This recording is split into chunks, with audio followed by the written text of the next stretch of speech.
داڑھی نہ رکھنا گناہ ہے؟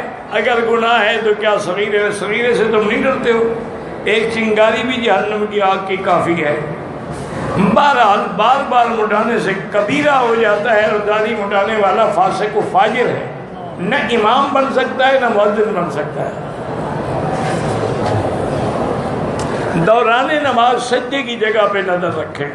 کہتے جی قرض دار کی روح جو ہے زمین و آسمان کے درمیان میں لٹکی رہی ہے تو بات نہیں ہے، لیکن قرض دار کو اس وقت تک عذاب سے رہائی نہیں ملتی جب تک اس کا قرض ادا نہ کیا جائے۔ اسی لیے حکم ہے کہ سب سے پہلے قرض ادا کرو، نہ بھی ہو تو چند رشتہ دار مل کے مدد کر کے اس کا قرضہ ادا کرتے ہیں، یا پھر جس کا قرضہ ہے اس سے معافی دیں۔ اسی لیے قرضہ تو ایسی بری بلا ہے، کوئی میت آتی تو حضور پوچھتے کہ حل ترک دینن، اس پہ قرضہ ہے؟ کہتے ہاں۔ حل ترک مالن، کوئی ادا کرنے کے لیے جائیداد بھی ہے؟ وہ کہتے ہاں ہے، پھر نماز پڑھ لیتے۔ اگر کوئی کہتا جی قرضہ تو ہے لیکن ادائیگی کرنے کے لیے کچھ نہیں ہے، فرماتے صلو علی صاحب، جاؤ تم جنازہ پڑھ لو، میں نہیں پڑھتا۔ کیوں قرضہ لیتے ہیں کہ ادا نہ کر سکے؟ لیکن اللہ کی شان یہ ہے کہ جب اللہ نے ملک فتح ہونے لگ گئے، جزیرہ عرب فتح ہو گیا، بیت المال بھر گیا، تو اب حضور یہ فرماتے تھے کہ جس کے اوپر قرضہ ہے اور کوئی کچھ چھوڑ نہیں گیا ہے، انا مولا لمن مولا لہو، میں اس کا ولی ہوں، میں ادا کروں۔ توڑ کے لیے سب سے اچھی چیز جو ہے سورۃ البقرہ ہے۔ سورۃ البقرہ کی تلاوت کریں، سارے گھر والے بیٹھ کے مل کے پڑھیں، پانی پہ دم کریں، گھر پہ ڈالیں، سب پہ ڈالیں، سب پئیں، اور جس آدمی پر ہے وہ کانوں میں ہیڈ فون لگا کے سنے تو انشاءاللہ نہ جادو رہے گا نہ جنات کا اثر رہے گا۔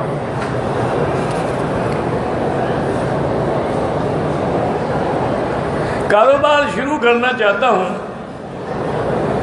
رزق کے لیے سب سے بڑا وظیفہ استغفار ہے۔ استغفر اللہ الذی لا الہ الا هو الحی القیوم واتوب الیہ، کم از کم 2000 دفعہ روز پڑھا کرو، تو انشاءاللہ آپ دیکھیں گے کہ اللہ اپنے خزانے غیب کے دروازے کھول دیں گے۔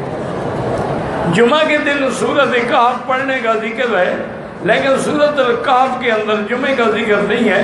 نہ ہو، ہمیں حضور نے فرمایا ہے نا کہ جو آدمی سورۃ الکہف پڑھے گا اللہ اس کو فتنہ دجال سے بھی محفوظ فرمائیں گے، اس کے لیے قیامت میں نور بھی ہوگا۔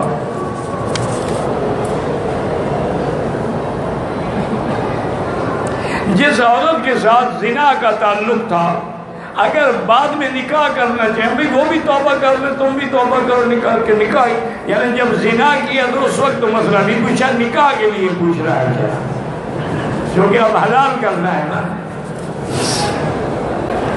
ایک آدمی کو مدینہ پاک میں ایک گھڑی ملی ہے، اگر مالک نہ ہو تو کسی اس کو بیچ کے یا ویسے بھی کسی مسکین کو، کسی طالب العلم کو دے دیں۔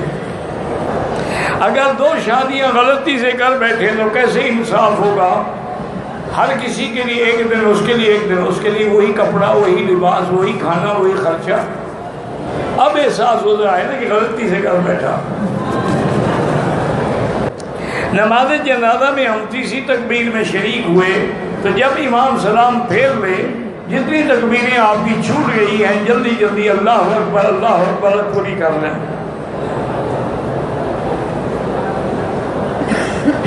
وضو کرتے ہوئے کوئی جوتا پہن کے کرتے ہیں، کوئی اتار کے، دونوں ٹھیک ہے، کوئی مسئلہ نہیں۔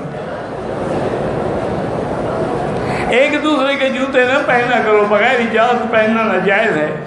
نمازیوں کے آگے گزرنا بھی گناہ ہے۔